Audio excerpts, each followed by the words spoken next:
Hi, George Rogers here. I want to share with you some of the insights I've gained over the past 25 years in developing educational resources for use in public, private, and homeschool settings. A question we always need to ask ourselves when teaching children is how relevant is what we're teaching to them? And how can we help them understand its relevance? Why is it important? How will it make a difference? How will they use it?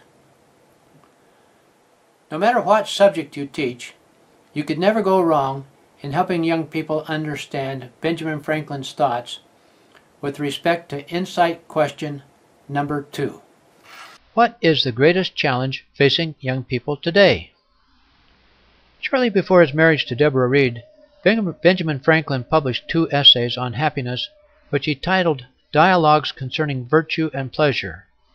The first dialogue appeared on June 23, 1730 in the Pennsylvania Gazette, the second the month following.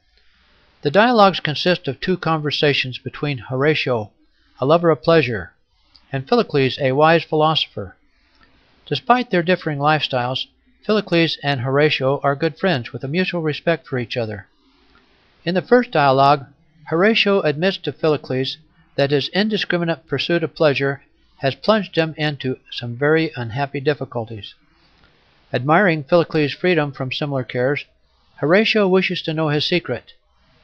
As they end their discussion, Horatio says, "I find, then, that in order to please ourselves rightly, or to do good to others morally, we should take great care of our opinions." To which Philocles responds, "Nothing concerns you more, for as the happiness or real good of man consists in right action, and as right action cannot be produced without right opinion, it behooves us above all things in this world to take care that our own opinions of things be according to the nature of things. The foundation of all virtue and happiness is thinking rightly." Again, the foundation of all virtue and happiness is thinking rightly. Let us pursue this idea a little further for a moment.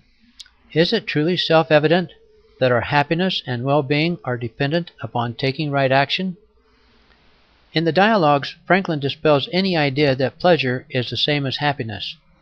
Pleasure is transitory by nature, and as many an addict has discovered, pleasure and misery often travel in pairs.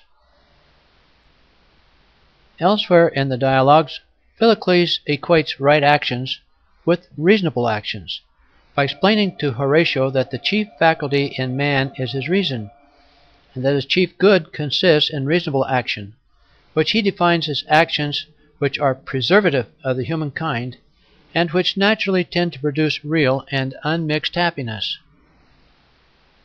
If there are clear principles which determine whether or not an action is right, and we can determine those principles through reason, it follows that right action depends indeed on right opinion.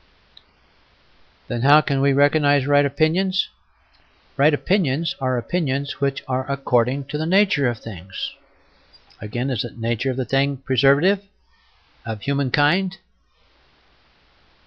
Will it naturally tend to produce real and unmixed happiness?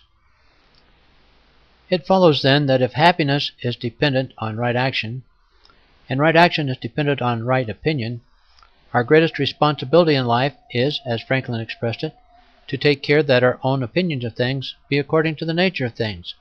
Indeed, he said, it behooves us above all things in this world to do so.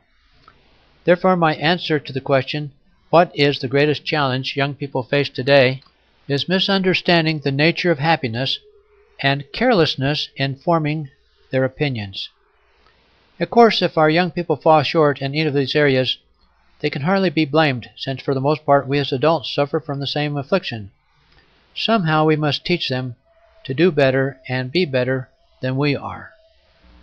In video number 3 in this series, I'd like to explore with you insight question number 3. What is one of the most common failings we have in teaching children? If you have enjoyed this video and would like to receive others in the series, go to www.choiceskills.com and you will find places there to sign up for the series.